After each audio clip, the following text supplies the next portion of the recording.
Hey, this is Matt once again. Welcome back to another video with another paid request, this time for Lucas. Thank you so much for that. And for those interested in requesting pretty much any type of videos, topics, reactions, commentaries, reviews, re-reviews, randomness, whatever it may be, feel free to send them either directly to my PayPal or join my Patreon. Both links are down below in the info box, which is under the video. And this is for the 2002 film Ice Age. Now, I used to have a review of this up before, but some BS reasons it was gone. This one, I know they made a ton of sequels, but this first one, it's a cute, short, little movie. I shouldn't say little, but when you watch the film nowadays, you do tell that a lot of the CGI is fairly antiquated in animation compared to today. Which I know that's not fair to say, this was 2002, but watching it again, I'm like, man, like, this does look old, like, this animation. Especially certain background types and certain ways, like, some of the humans look. But it's harmless charm. It's a cute movie. It's a cute film.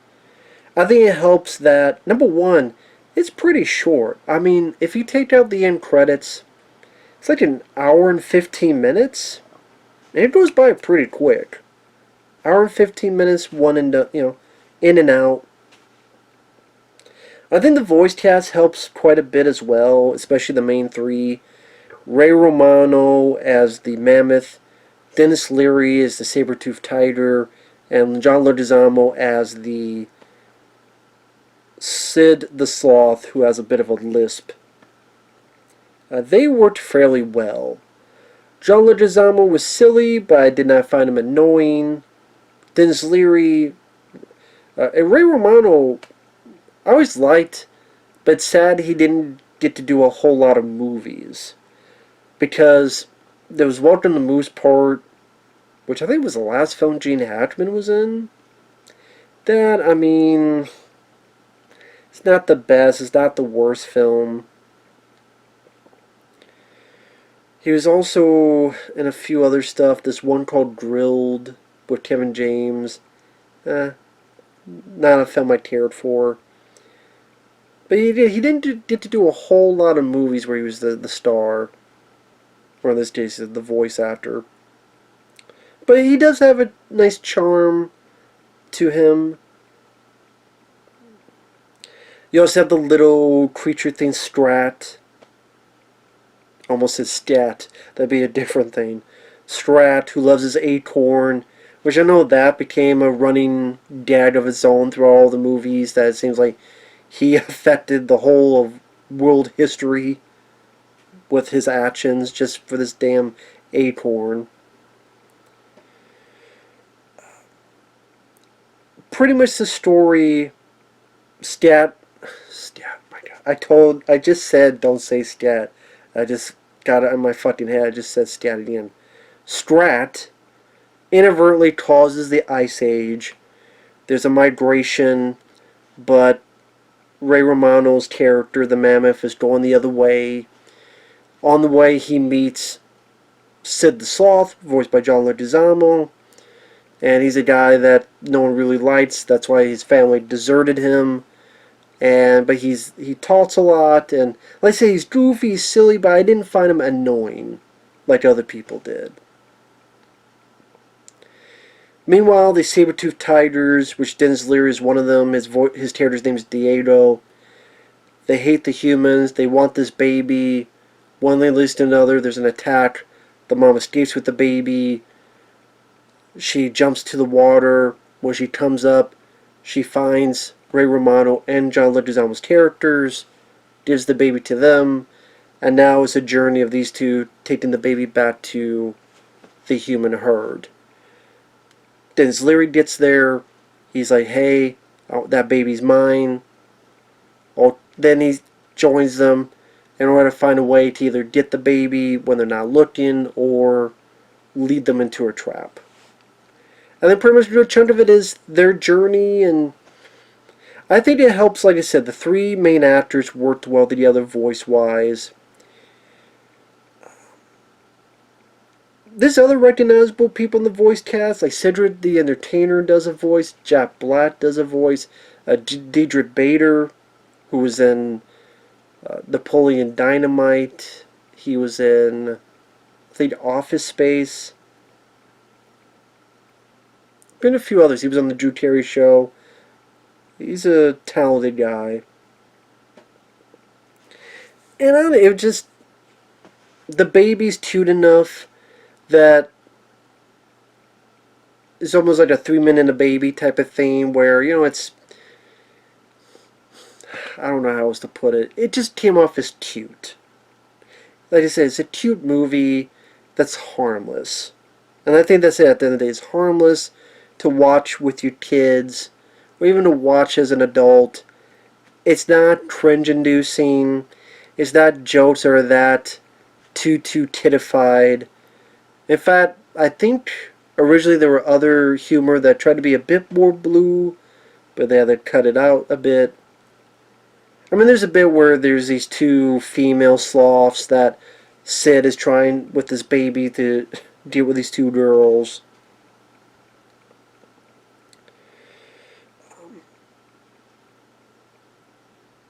And at times there's a line reading here and there that got a chuckle out of me. Like Denis Leary says we should take this shortcut. And John Leguizamo takes a look at it and goes, "No thanks, I choose life." That got a chuckle out of me. I thought it was a nice line reading. Even another bit where they're ready to go to sleep and Sid goes, "Well, how about a good night, a good night kiss?" And Ray Romano going, "Well, the kid's asleep." And John Leguizamo goes, "I was talking to you about me. Fine, I'll tuck myself in." I will admit, that got a chuckle out of me. The stuff with the dodos, these like crackpot type of creatures are so stupid they pretty much make themselves extinct. That was again some goofy fun, like when John Leguizamo gets, they're playing keep away with his melon, he gets it, he acts like a football player, knocking him out. There's some fun bits of animation during that whole sequence. The other fun sequence in terms of animation is there's a bit in the ice where the baby's sliding down and then all three are sliding down and going these different directions.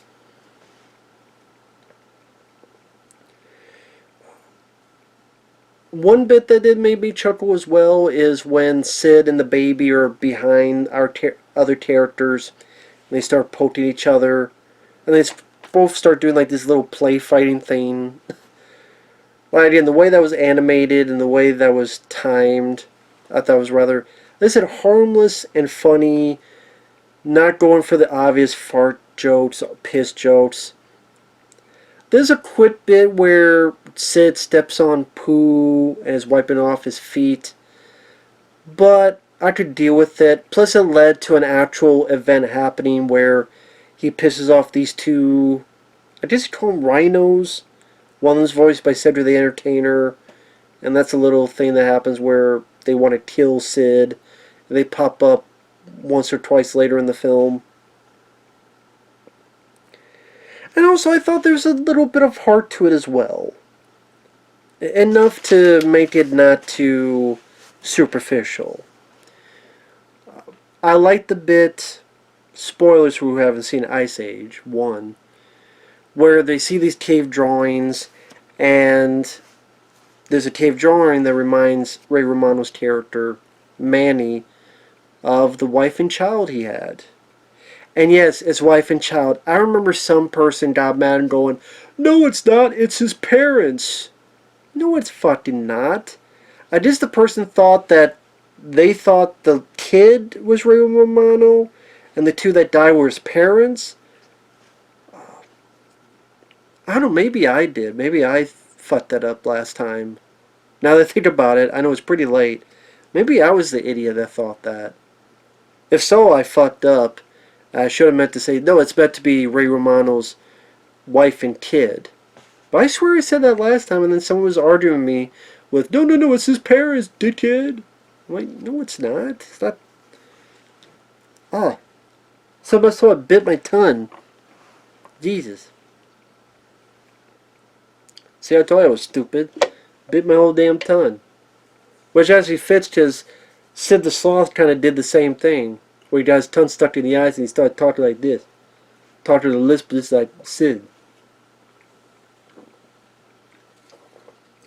God, I'm tired. I need to go to bed. Sorry about that, Lucas.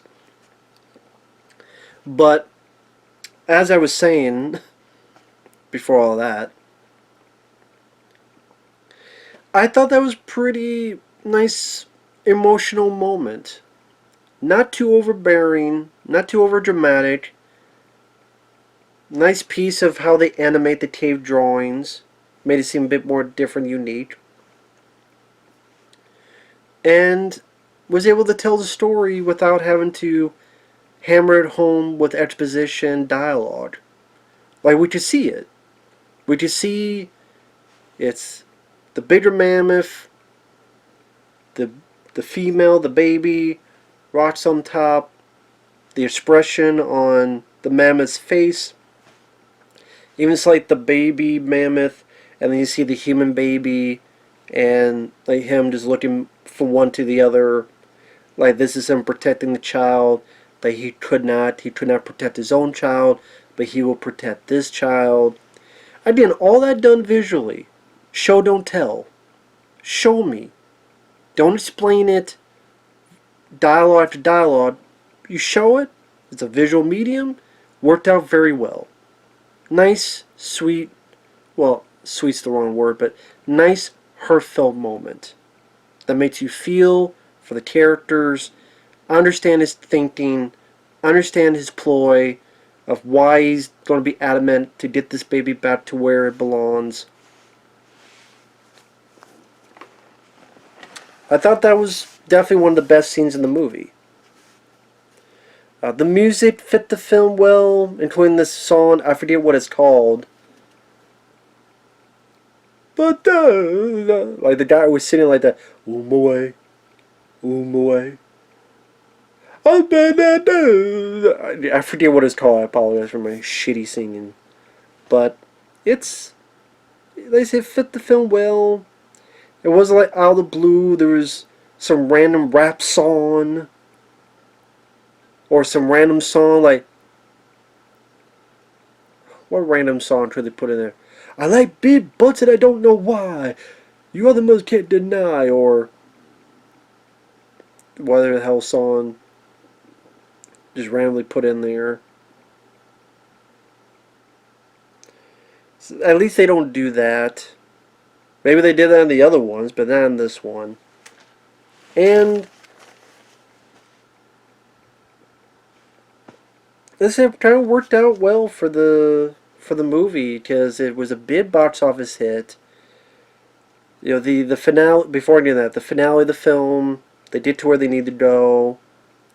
I know at first they don't kill off Denis Leary's character, but I guess they showed it and kids got sad, so then they reworked it. I mean, part of me would go, you know what, it would make it a bit of a more emotional if they let that character die. It probably might give a little bit more of an emotional punch to the ending. And then people go, oh shit, okay, respect it more in the long run. But at the same time, it is a kids' film, and kids are sad. Denis Leary did a decent job with the role. Okay, fine, let him live. And then the things go well, and they go on their merry way, and the movie's over. I'm not going to go into every single detail. But yeah, the movie when it came out was a huge success. It did very well at the box office. And to the point that there's a ton of sequels to this movie. I forget how many there are. Because I think there's one called The Meltdown. There's one dealing with the dinosaurs. Was there one that just came out recently? And I think even Scrat has like a, they have like a Disney Plus. Because I think this was Fox, and now Disney owns Fox, so if that's the case, then they own Ice Age.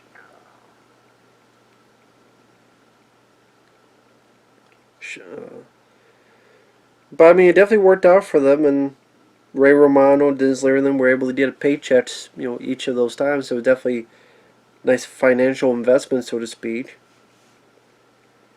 And like I said, it's a movie that didn't deviate too much into juvenile humor. They're a bit more character based for this kind of movie. That is short, to the point. Again, maybe the animation would be looked at a bit more antiquated compared to today's standards.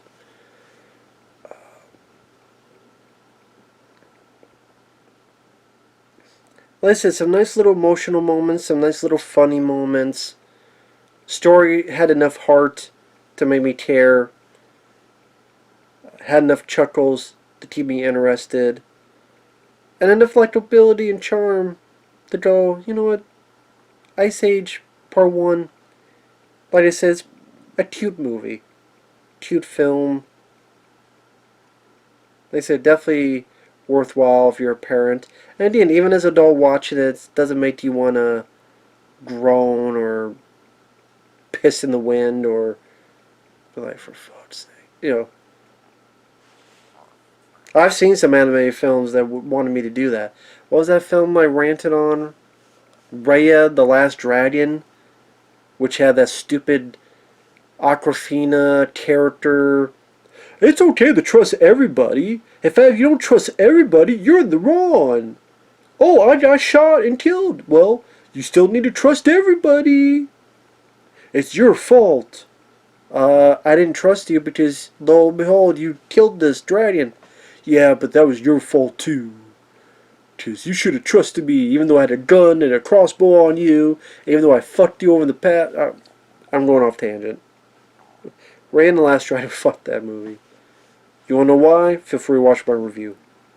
But this, straightforward, to the point, short, fast-paced, and fun.